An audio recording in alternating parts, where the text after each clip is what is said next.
Muy buenos días a todos. Agradezco a la Andy por habernos invitado a este evento tan importante. Vamos a hablar del tema de incentivos tributarios para eficiencia energética para fuentes no convencionales de energía en el marco de la Ley 1715. Es muy importante hacer este tipo de reflexiones.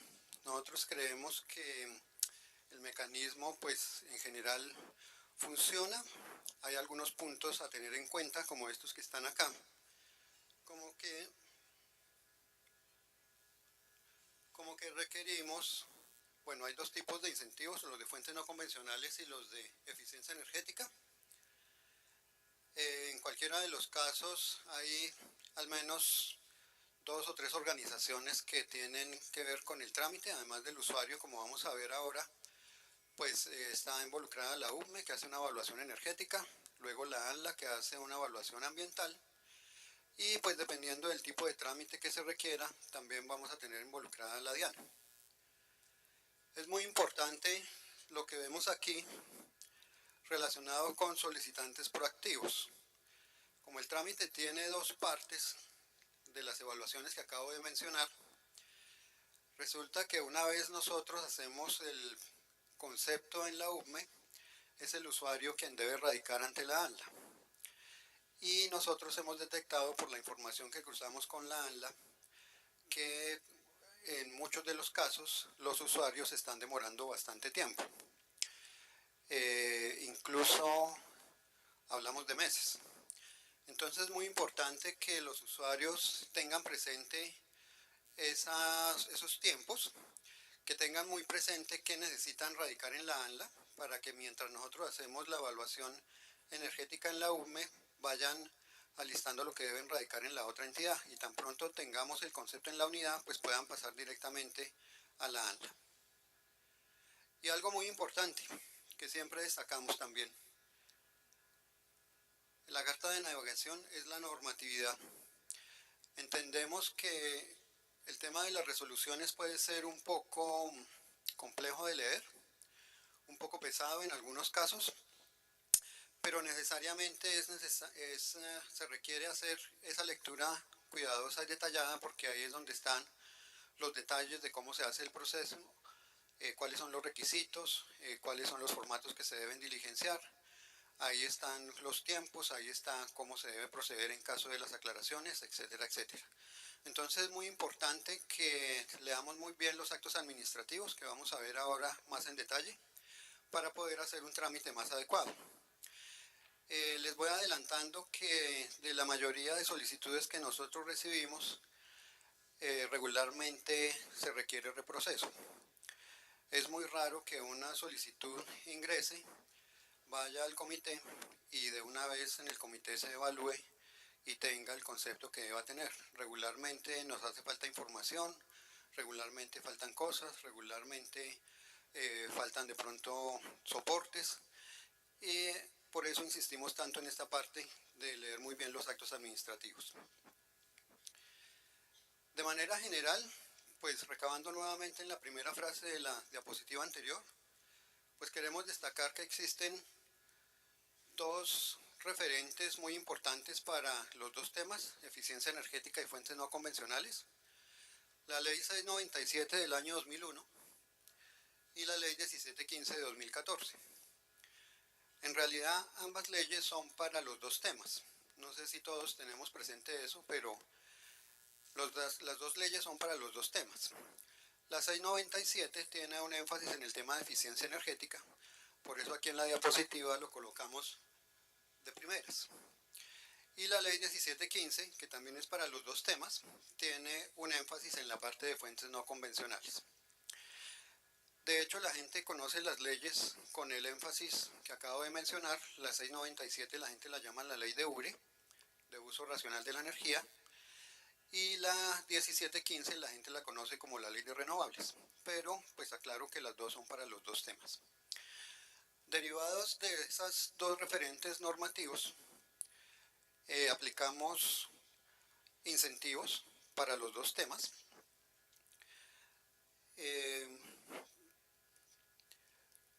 Aquí están los incentivos que tenemos tanto para eficiencia como para fuentes no convencionales. En el caso de eficiencia, pues hablamos de exclusión de IVA y de beneficios en renta, tanto descuento como deducción. Y en el caso de fuentes no convencionales de energía, hablamos de los 4 incentivos que tiene la ley 1715, que son correspondientes a los artículos 11, 12, 13 y 14. Hablamos de exclusión de IVA, exención de arancel, deducción de renta y depreciación acelerada. El que aparece asociado a deducción de renta, aquí y aquí, es el mismo. Es el que corresponde al artículo 11 de la ley 1715. Por supuesto, en el caso de eficiencia energética, si el usuario pretende tener algún beneficio en renta, pues tiene que escoger, ¿no? Porque no puede aplicar los dos beneficios sobre ese mismo tributo. Y en cualquiera de los casos, pues los beneficios sí, digamos, exclusión de IVA y algún beneficio en renta, pues son concurrentes, y en el caso de los 4 incentivos de la ley 1715 se pueden aplicar los 4 incentivos sobre el mismo proyecto. Tenemos abajo en el cuadro los referentes normativos, que como se dan cuenta, pues no son pocos, la verdad. Hemos tratado de racionalizarlos un poco, pero todavía nos suceden este tipo de cosas. Nosotros quisiéramos que los referentes para hacer estos trámites fueran los menores posibles. En la UME tenemos la resolución 463 de 2018 para el tema de eficiencia energética. Con esa resolución hacemos el trámite para cualquiera de los 3 incentivos, ya sea exclusión de IVA o sea deducción o descuento en renta.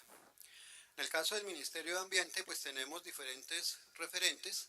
Si es para IVA tenemos la resolución 2000, si es para descuento tenemos la resolución 509 de 2018 y si es para deducción de renta tenemos la resolución 1283 modificada por la 1303. Entonces, como mencioné anteriormente, es muy importante leerlas todas en detalle.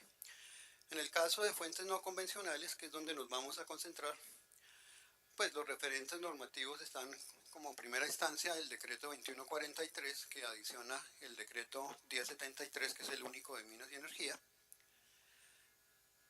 la resolución 1283 del Ministerio de Ambiente, modificada por la 1303, y la resolución 045 de la URME de 2016. Aquí están mostrados los sujetos que pueden hacer uso de los beneficios. En general hablamos del usuario final. En cualquiera de los casos los incentivos deben llegar al usuario final, entendido como aquel que hace la inversión. Y el usuario final, pues dependiendo del tipo de solicitud y de la situación frente a la que nos enfrentemos, puede estar acompañado de otro agente, que puede ser un comercializador, puede ser un importador, puede ser un desarrollador de proyecto. Pero hago énfasis en que siempre debe estar relacionado en la solicitud el usuario final. En cuestión de los tiempos de evaluación, nosotros en la UME para eficiencia energética tenemos un plazo de hasta 10 días calendario para hacer, hasta 10 días hábiles, perdón, para hacer la evaluación en términos de forma, es decir, que venga con los formatos diligenciados, que tenga la descripción del proyecto, que venga con los catálogos, etcétera, etcétera, y muy importante que el proyecto que opta por los incentivos esté en la lista de la resolución 1988, porque los incentivos para eficiencia energética no son para cualquier tipo de proyecto, son para los proyectos que están acotados en la resolución 1988, que son proyectos prioritarios derivados del plan de acción indicativo del PROURI. Y luego de ese plazo inicial tenemos un plazo de hasta 2 meses calendario para hacer la evaluación técnica propiamente dicha. En el caso de fuentes no convencionales de energía, tenemos en la resolución 045 un plazo de hasta 45 días para realizar la evaluación. En cualquiera de los casos, pues dependiendo del tipo de solicitud, de la complejidad de la misma y de la cantidad de solicitudes que haya en cola para evaluar, pues ese tiempo podrá ser menor. No sé si han seguido los reportes de la UME, nosotros estamos sacando reportes mensuales de los 2 temas y por indicaciones de nuestro director Ricardo, desde hace 2 meses estamos publicando también como una variable los tiempos que nos estamos tomando para la evaluación. Entonces, en general podemos decir que estamos cumpliendo los tiempos para los 2 temas. En el caso de eficiencia energética tuvimos algunas dificultades con 2 proyectos que en general eran proyectos muy buenos, pero tenían algunas dificultades y bueno, los analizamos hasta el último detalle y finalmente no fue posible darles el concepto favorable. Esos 2 proyectos se nos pasaron del tiempo de evaluación. Pero en general en ambos temas estamos dentro del marco que nos da, dentro del plazo que nos da el marco legal. Como les mencionaba, pues dependiendo del tipo de solicitud, pues estos son los intervinientes. Primero los solicitantes, luego la UPME que hace la evaluación energética, luego la ANLA que hace la evaluación ambiental y dependiendo del tipo de beneficio, pues puede intervenir la DIAN. Concentrándonos en el tema de fuentes no convencionales de energía, bueno, tenemos esta publicación que no sé si todos ustedes la conocen, producto de un proyecto de cooperación que tuvimos hace un par de años, de unos recursos que canalizamos del Fondo Mundial Ambiental, Global Environment Facility, 1.2 millones de dólares para un primer componente de análisis de barreras para el desarrollo de las fuentes no convencionales de energía en el país. El total de recursos fue de 1.2 millones de dólares. Se hicieron muchas cosas en marco de ese proyecto y uno de los resultados es la publicación de este libro. Ahí pues tenemos análisis del estado del arte de las fuentes no convencionales a nivel nacional y a nivel internacional, análisis del tema de incentivos, las posibilidades por nicho de mercado, etcétera, etcétera. Estos son pues recuento del objeto y la finalidad de la ley. Lo que se pretende con la ley, por supuesto, es darle mayor participación en el mercado energético con un énfasis en lo eléctrico. Aclaro también que la ley 1715 no es solamente para temas eléctricos. Seguramente tenemos unas grandes oportunidades ahí en la generación de electricidad con este tipo de fuentes, pero pues en general las fuentes no convencionales de energía también aplican para otros usos, principalmente los térmicos, ¿no? Calentamiento de agua para calentamiento de agua sanitaria. ¿Cómo pretendemos lograr eso? Pues la ley habla de diversos mecanismos para incentivar el desarrollo de estas fuentes. Hay que incentivar su penetración en el mercado y hay que estimular la investigación y el desarrollo tecnológico. Para efectos de hacer la evaluación del tema de incentivos, se puso como requisito en la UME que los proyectos que fueran de generación de electricidad se inscribieran primero en el registro de proyectos.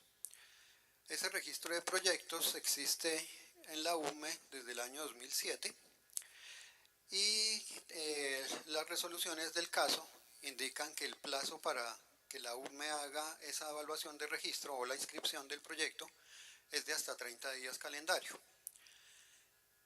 Regularmente los proyectos se han tomado menos, incluso cuando eran proyectos grandes. Este registro nació para los proyectos que eran hidráulicos a gran escala y proyectos térmicos a gas y carbón. Por supuesto, en el marco de la ley 1715 fue necesario adicionarlo con una resolución para darle cabida a las otras fuentes.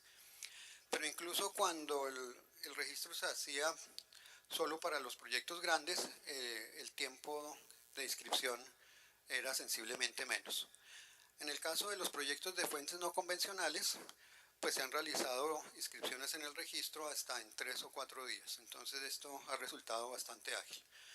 ¿Qué se tiene que hacer? Pues la gente lleva los documentos a la unidad, se les asigna el respectivo radicado de entrada y pasa a la subdirección de energía eléctrica donde se hace el proceso de inscripción. Por supuesto, si en el marco de eso es necesario solicitar información adicional al usuario, que también suele ocurrir, pues el usuario tiene hasta un mes calendario para responder y después de eso pues se continúa el trámite. Una vez está oficialmente inscrito el proyecto en el registro, la UME notifica oficialmente al usuario. Surtido ese trámite, bueno, aquí están los referentes normativos. Como les mencioné, este registro existe en la UME desde el año 2007. Se expidió en primera instancia la resolución 520, luego se modificó con la resolución 638 en el mismo año y recientemente, cuando estábamos reglamentando lo de la ley 1715, expedimos la resolución 143. Aclaro que para hacer el registro es necesario leer las tres resoluciones, porque también muchas veces nos confundimos y pensamos que el registro para esto se hace solamente con la resolución 143. Entonces ya sabrán lo que puede ocurrir, que llega la solicitud a la URME para registrar un proyecto y cuando se empieza a revisar resulta que hace falta la mitad de la información.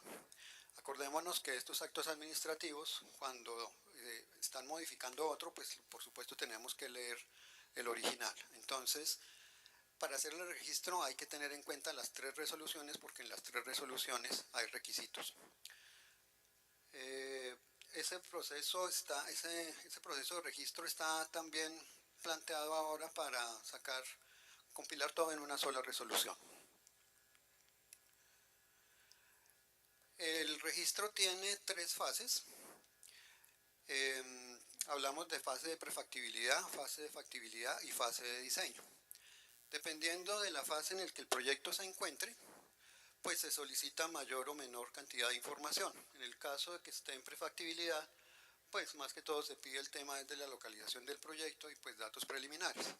Ya cuando el proyecto entra a factibilidad, pues ahí ya hay que tener en cuenta algunas otras variables ambientales, el tema financiero y cosas de ese estilo. Y ya cuando está en el proceso de diseño, pues ya hay que tener unos diseños definitivos, el esquema empresarial y en el caso de que fueran pues plantas térmicas, resolver lo de la compra de los combustibles. No es necesario que el proyecto haga este tránsito en ese orden. Dependiendo de la fase en la que el usuario tenga el proyecto, pues lo puede radicar directamente en la fase en la que esté. Entonces, si un usuario tiene un proyecto en la fase de diseño, pues puede inscribirlo de una vez aquí. No hay problema. Para el tema de incentivos de la ley 1715, bueno, los referentes normativos son los que mencioné en la diapositiva anterior, el decreto, la resolución de la UME de 2016 y las resoluciones del Ministerio de Ambiente, la 1283 y la 1303 de 2018. La ley habló de este tipo de proyectos en tres diferentes etapas, en preinversión, inversión y operación, y particularmente los incentivos tienen como mayor aplicación seguramente en las partes de preinversión e inversión. ¿Cómo hacemos el trámite de la evaluación? Pues de manera similar, hay que radicar la solicitud. En este caso se puede hacer también por correo electrónico. Se le asigna el radicado de entrada, va al comité. Lo primero que se chequea es que el proyecto, si es para generación de electricidad, está inscrito en el registro. Si no, pues se lo solicita al usuario que haga ese trámite. Y una vez el proyecto está inscrito en el registro, se procede con la evaluación para el tema de incentivos tributarios. De manera similar, si el usuario necesita aportar información aclaratoria, pues se le hará la solicitud del caso. Tiene un mes para responder a esas inquietudes. Si en ese mes no responde, se entiende que desistió de la solicitud y en ese caso la solicitud se archiva. Y si responde, pues simplemente continúa el trámite de la evaluación hasta llegar a la conclusión en cualquiera de los sentidos. Puede ser favorable o desfavorable.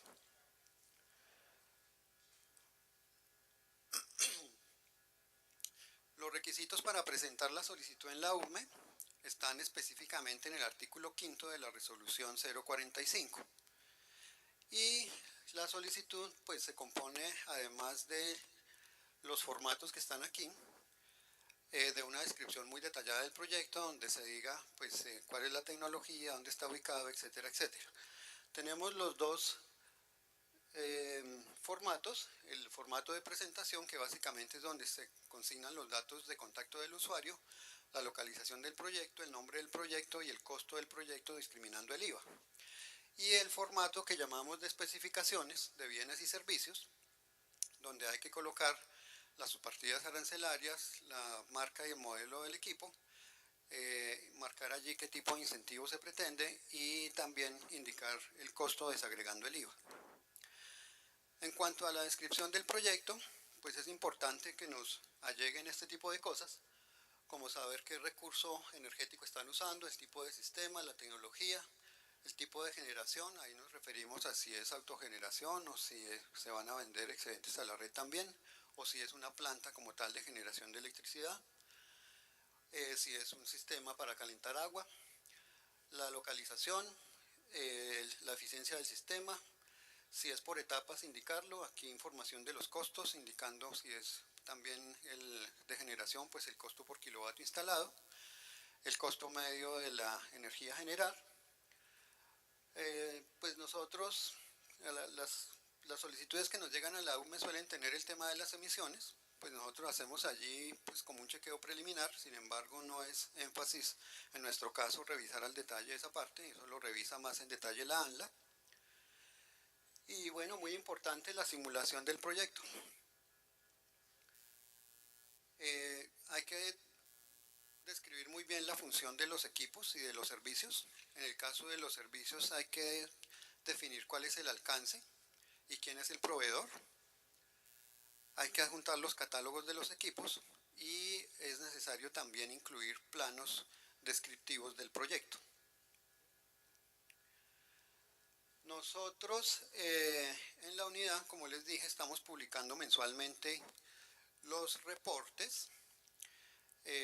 Simplemente van a la parte de energías renovables y ahí empiezan a buscar lo que tiene que ver con registro de incentivos y certificaciones.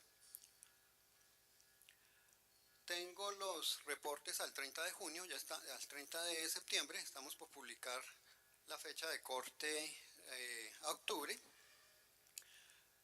A la fecha de septiembre nos habían llegado desde 2016 465 proyectos en total. Tenemos allí pues la descripción por la desagregación por tipo de fuente. Como ustedes ven allí, la mayoría de proyectos son solares fotovoltaicos. Bueno, solares, aquí no está discriminado, ahí están los térmicos también. De los 465, 421 son solares. De esos 421 térmicos hay como 8 nomás. Y de los solares fotovoltaicos la mayoría es a pequeña escala. Entendiendo que nosotros en la UME publicamos la resolución 281, donde definimos que la pequeña escala iba hasta 1 megavatio en potencia instalada. Realmente el grueso de proyectos que ha llegado acá, diría yo que es de pequeñísima escala, porque estamos hablando de proyectos en general de menos de 100 kilovatios, la mayoría. Hay uno grande que es muy conocido, pues el de Celsia, Jumbo, de 9.8 megavatios. Hay un par de proyectos de 3.3, alguno de 4 megavatios, pero de ahí para abajo ya la gran cantidad son muy pequeños. La mayoría en oficinas, en techos de centros comerciales, algunos en viviendas, principalmente de estrato 6, ¿no? Hay que mencionar eso también. La ley, si recuerdan, la ley hace énfasis en que a estos incentivos pueden acceder usuarios residenciales de estratos 1, 2 y 3, pero pues la verdad es que no nos han llegado muchos proyectos en ese segmento. La mayoría de proyectos residenciales que ha llegado a la UME ha sido proyectos de estrato 6. También hemos tenido algunos proyectos en industria, la mayoría pues para la parte de oficinas. Y bueno, abajo se muestra el estado de los proyectos. Aprobados, tenemos alrededor de los 340, archivados 51, en estudio 27 y rechazados 26. De los aprobados, que figura aquí el total, 340, pues ustedes ven ahí cómo es la repartición por potencia y se dan cuenta que el grueso está en menos de 100 kilovatios. Lo otro que hay que destacar es el contraste entre estas dos barras. En eólica, si ustedes ven, tenemos apenas unos 6 o 7 proyectos que nos suman 925 megavatios, mientras que los solares, que son bastantes, suman 893. Pues esa es la razón, ¿no? Los eólicos son grandes, son proyectos de 300, 200 megavatios cada uno, mientras que los solares son extremadamente pequeños. Y aquí está la distribución por sector. La mayoría entonces terciario, oficina, residencial, reitero que esto es la mayoría en estratos altos, industrial, aunque esto es la mayoría para la parte de oficinas de las industrias, y algunos de generación de electricidad. ¿Qué estamos haciendo nosotros para mejorar este procedimiento? Porque, bueno, igual ustedes sabrán que en general hay muchas quejas de los usuarios, ¿no? Yo insisto en que a mí me parece que en general el mecanismo funciona. Yo creo que tiene ciertas bondades. Muchos de los que estamos pues inmersos permanentemente en este tema y quienes hemos tenido la oportunidad de colaborar en la reglamentación de la ley 1715, cuando se estructuró la parte de los incentivos en el borrador de la ley y una vez la ley se sancionó, muchos teníamos la expectativa de que esto empezara a mover proyectos de mediana a gran escala. Como les acabo de mostrar, pues la mayoría de proyectos han sido muy pequeños. Creemos que eso pues en general está bien, eso hace parte pues de la dinámica. También seguramente es una curva de aprendizaje del país. Hay que mencionar que de esa gran cantidad de proyectos, pues también hay de todo, ¿no? Así como nos llegan proyectos que están muy bien planteados, que tienen todos los datos muy bien explicados, que todo es coherente, que nos llega con todo el nivel de detalle, pues la verdad es que también hemos visto unos proyectos que están formulados de una manera un poco extraña, ¿no? Que así a simple vista cuando uno mira la solicitud, uno mira la potencia y la energía y así sin hacer mayores cálculos uno dice con esta potencia no pueden generar esta energía. Nos han llegado muchísimos proyectos pues presentados de una manera muy deficiente. Algunas solicitudes son, no sé, se componen por ahí de 4 páginas, 2 páginas. Creemos que todo eso puede hacer parte de la escala de aprendizaje, de la curva de aprendizaje. Pero bueno, ahí hay una dinámica interesante.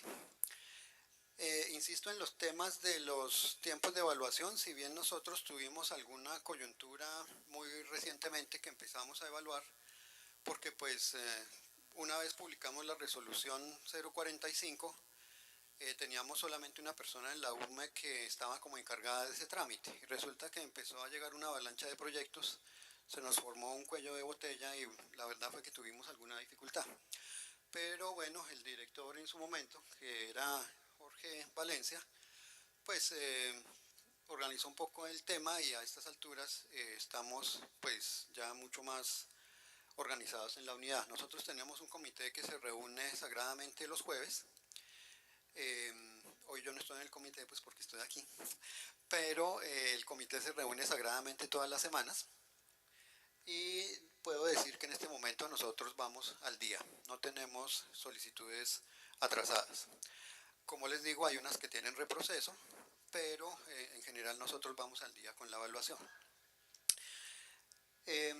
Una vez nosotros sacamos el concepto en la URME, pues es muy importante que el usuario ágilmente radique ante la ANLA. La ANLA tiene un plazo de evaluación de hasta 3 meses. Es un poco mayor allá el trámite, 90 días, porque como ustedes saben, pues la ANLA no solamente tiene a cargo este tema, ¿no? En estas cuestiones, en este tipo de evaluaciones, nosotros en la UME hacemos las evaluaciones de los incentivos de eficiencia energética y de fuentes no convencionales de energía. Pero la ANLA pues es una entidad que en ese tipo de cosas pues tiene muchísimas otras actividades a cargo. También tiene que analizar el tema de los permisos, trámites y licencias y entonces allí llega pues todo lo de los puentes, las carreteras, las líneas de transmisión, etcétera y demás. Entonces por eso el trámite ante la ANLA tiene un tiempo mayor. También muchos nos han preguntado si esto se pudiera hacer de manera paralela. Este trámite surgió en cascada porque como nosotros hacemos una primera evaluación energética y luego la UME hace una evaluación, la ANLA hace una evaluación ambiental, realmente no tendría mucho sentido que la ANLA se pusiera a evaluar cosas que desde el punto de vista energético pues no cumplieran.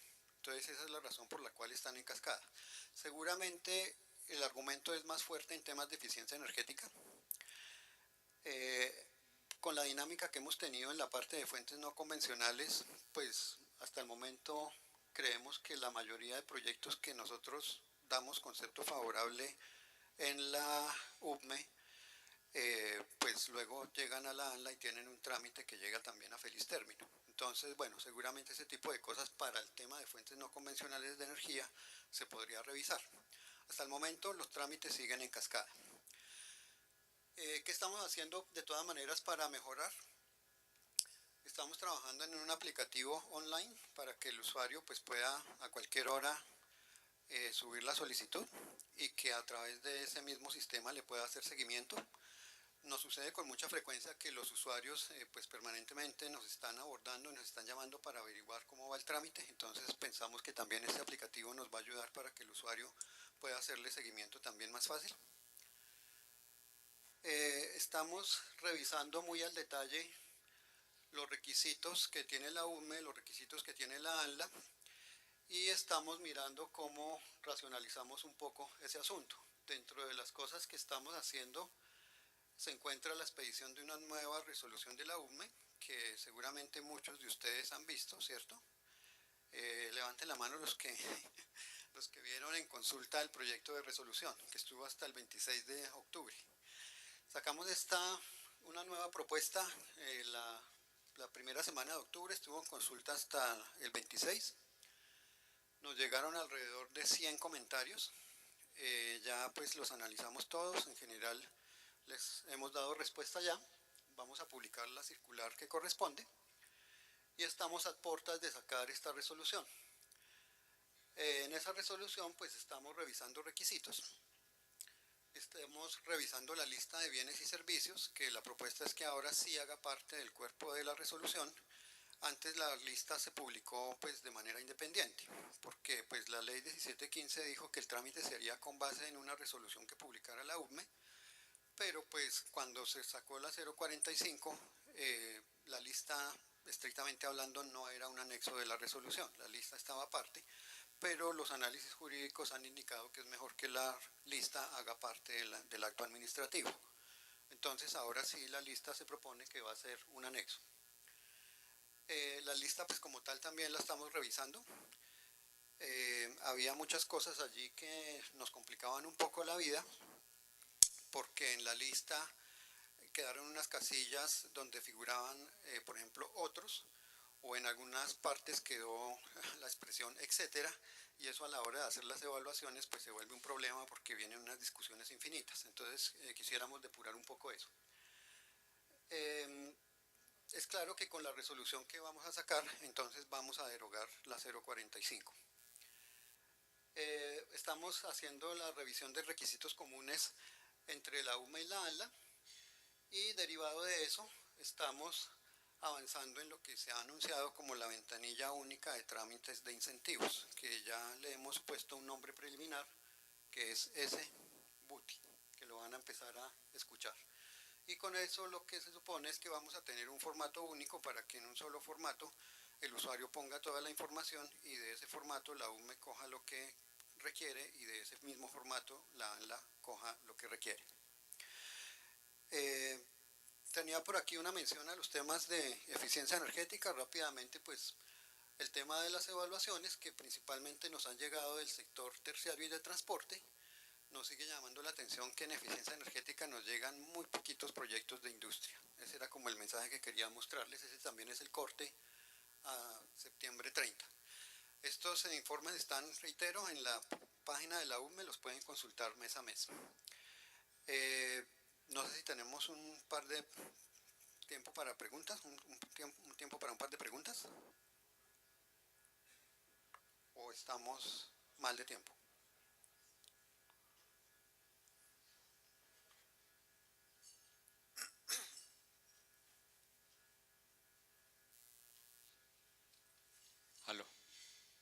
Sí, muchas gracias, la Andy, y muy interesante la presentación.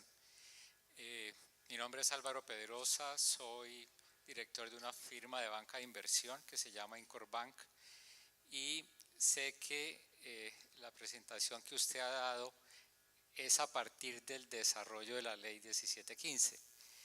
Nos hemos encontrado en nuestro oficio que cuando hay proyectos de cierto tamaño de generación de energía para venta al sistema interconectado, la ley 1715 se ha quedado corta en algunos temas, especialmente en incentivos de deducción de renta, por ejemplo, para inversionistas internacionales. Si un inversionista internacional viene a Colombia por primera vez y quiere invertir, no tiene previamente una sociedad que esté generando las utilidades líquidas gravables de donde puede hacer la deducción de la inversión. Y si se quiere asociar con alguien que va a comenzar esa compañía, pues esa va a ser una nueva compañía que no va a estar generando esos beneficios porque las utilidades líquidas gravables durante los primeros 5 años pues van a ser muy bajas y se pierde esa posibilidad. Entonces mi comentario va a que si bien se hace un esfuerzo muy grande de beneficios fiscales a través de esta ley, hago el comentario que ustedes que están en tema de política de planeación, pues tener en cuenta que hay unos espacios todavía por mejorar en esa ley para que atraigamos, digamos, inversión en el extranjero. En este momento tenemos unos fondos de inversión que quieren participar de estos proyectos. La única manera como ellos lo podrían hacer de manera benéfica es o entrando ya a compañías que estén operando para de esta manera pues participar, digamos, ya de esa operación, o participar en algún desarrollador que tenga previamente una compañía en Colombia con esas utilidades líquidas gravables, pero vincularlos, y ese es el requerimiento que tenemos, a nuevos proyectos, pues se encuentra este tipo de escollo. Muchas gracias. Sí, con respecto a ese tema, ha habido algunas discusiones porque ya algunos agentes han mencionado sobre esas dificultades. Justamente en otro evento que hubo con la ANDI en el mes anterior o en septiembre quizá, en Bogotá, en uno de los paneles finales se mencionaba esa dificultad. Algún conferencista mencionaba que seguramente una opción es dar la posibilidad de aplicar las deducciones en un plazo mayor, que podría ser. Seguramente esa es una opción. Habrá que analizar ese tipo de cosas. Yo sigo insistiendo que el tema de estos incentivos puede ser un mecanismo muy interesante para darle más dinámica a estos temas y seguramente habrá que hacer cosas en ese sentido. Nosotros en la UMA, digamos, particularmente hacemos el trámite, pero también podemos seguramente alentar ese tipo de discusiones. Seguramente va a haber algunos cambios en ese sentido. Es probable que lo haya. No sé si hay otras inquietudes al respecto. Sí. Bueno, buenas tardes ya. Mi nombre es Camilo Prieto, yo soy el director de la Fundación Movimiento Ambientalista Colombiano. Quería primero exponerle dos situaciones puntuales problemáticas que tenemos y enseguida la pregunta común para esas dos situaciones. La primera de ellas, nosotros tenemos un proyecto de autogeneración energética con sistemas híbridos, eólicos y fotovoltaicos en La Guajira y en Guainía, son regiones de una conectividad muy complicada, como seguramente usted lo conoce. Son proyectos pequeños, entre 1 a 2 kilovatios. Dificultad que tenemos en acceder a estos beneficios tributarios porque nos toca incorporar al sistema, presentar cada vez que hacen estos pequeños proyectos. Y tenemos una barrera, evidentemente económica, es en el cobro del IVA que tienen los insumos como los paneles solares, inversores, baterías, etc. Esa es la primera dificultad. Y segundo, dentro de las campañas pedagógicas que tenemos hacia la transición a la electrificación de la movilidad, surge ahora una barrera adicional en todo este proyecto pedagógico que tenemos, y es el incremento tributario, específicamente del IVA de los vehículos eléctricos con esta nueva ley de financiamiento. Entonces la pregunta concreta frente a esas dos dificultades es: ¿ustedes no han pensado aprovechar el escenario de la ley de financiamiento como gobierno para decir, por un lado, mantengamos o reduzcamos el IVA a los vehículos eléctricos? Estamos hablando que va a pasar de un 5% a un 18%, ese es el primer asunto.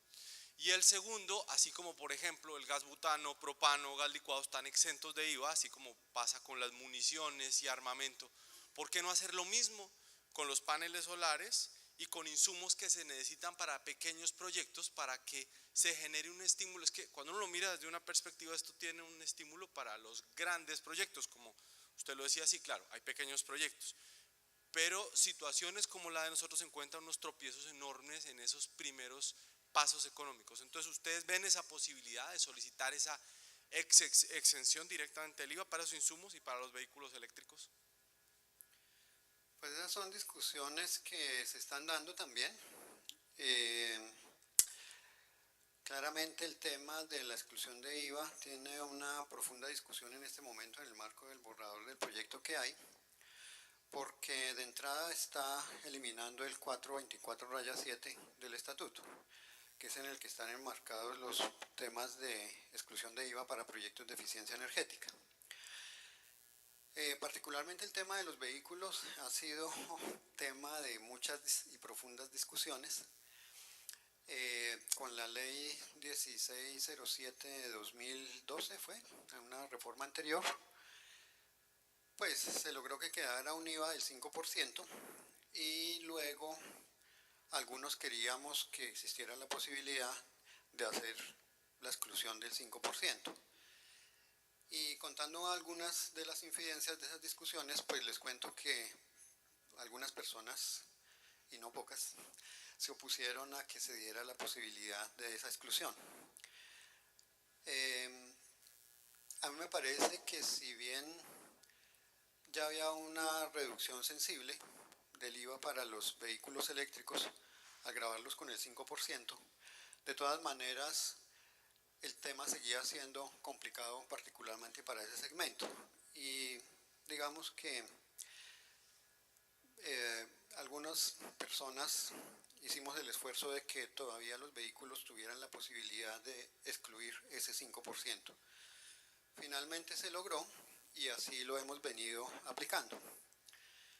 Ahora pues aparece el tema de la propuesta de la reforma, subiendo el IVA al 18%, y no solamente está en juego el tema de los vehículos eléctricos, sino que está en juego el IVA para todos los proyectos de eficiencia energética. Por supuesto, nosotros en la UME tenemos nuestras posiciones.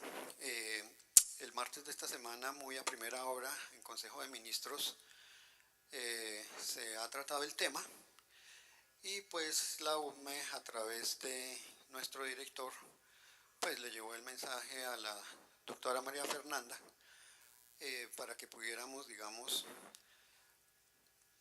argumentar cuáles son los temas a favor de este tipo de mecanismos, porque claro, siempre que se habla de incentivos, una de las primeras cosas que se analiza es lo que vamos a dejar de percibir en tributos.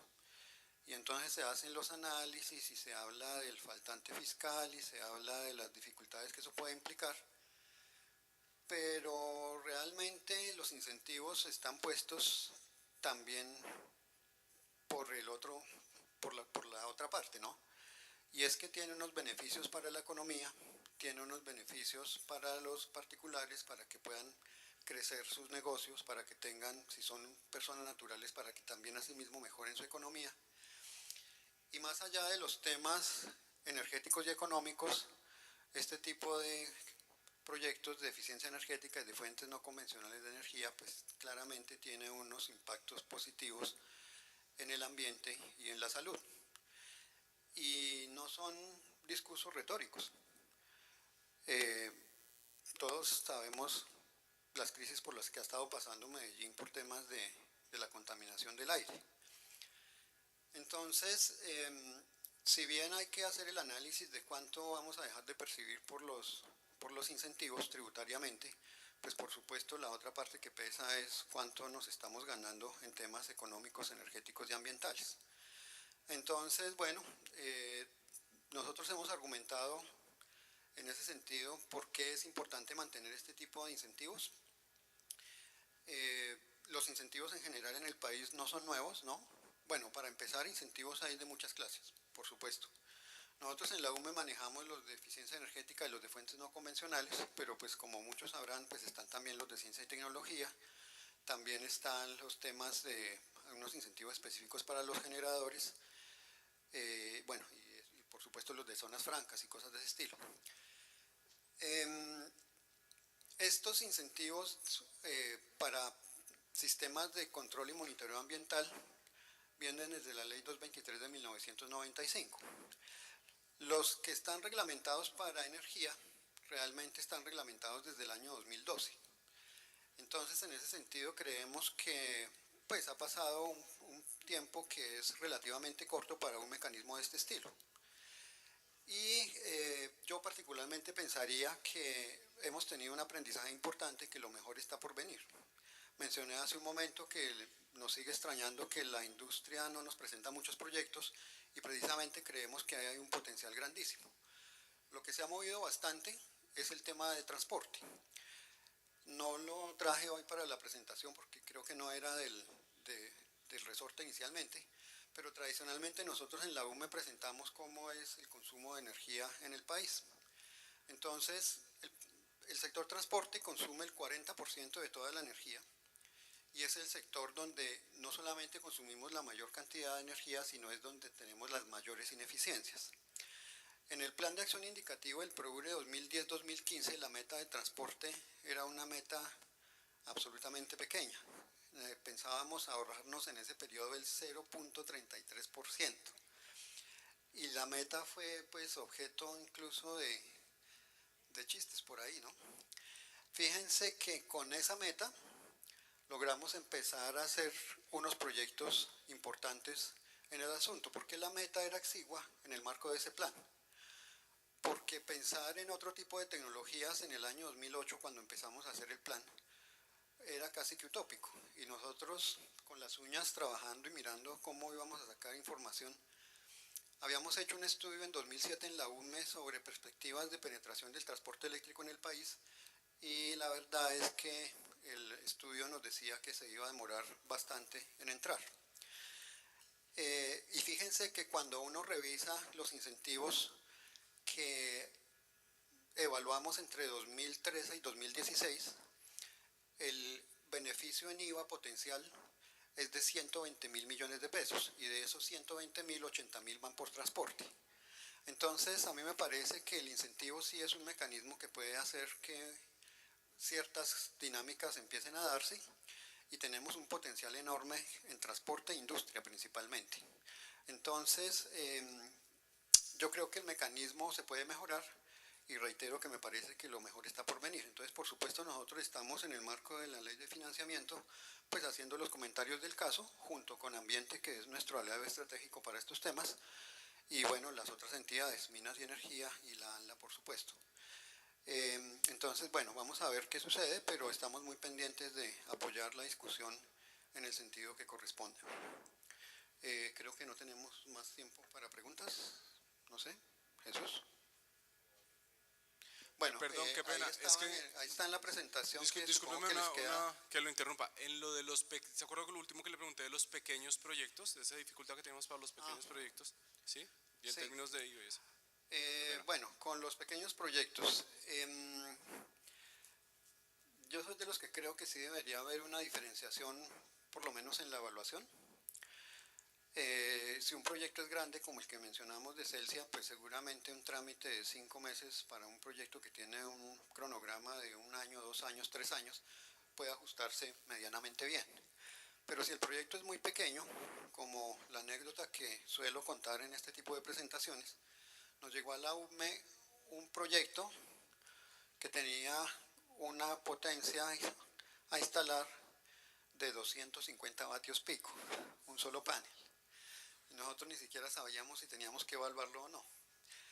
Después de revisar todos los documentos normativos y de hablar con los abogados, etcétera y demás, llegamos a la conclusión de que sí. Y bueno, lo evaluamos y el concepto fue favorable. Pues digamos que si el proyecto es tan pequeño, pues por supuesto no se justifica que haga un trámite que pueda llevar meses, porque la decisión que, el tiempo que puede pasar entre el momento en que una persona decide instalar un panel solar en el techo de su casa y el tiempo en que eso puede realizarse, pues eso pueden ser menos de 3 semanas, entonces el trámite no puede llevar meses.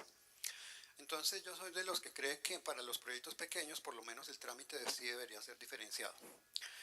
El tema de que sean exentos o no, pues eso también puede discutirse. El tema de la exclusión lleva incorporado un asunto también asociado como a revisar lo que tiene que ver con la calidad y la seguridad. También en eso hay unas discusiones.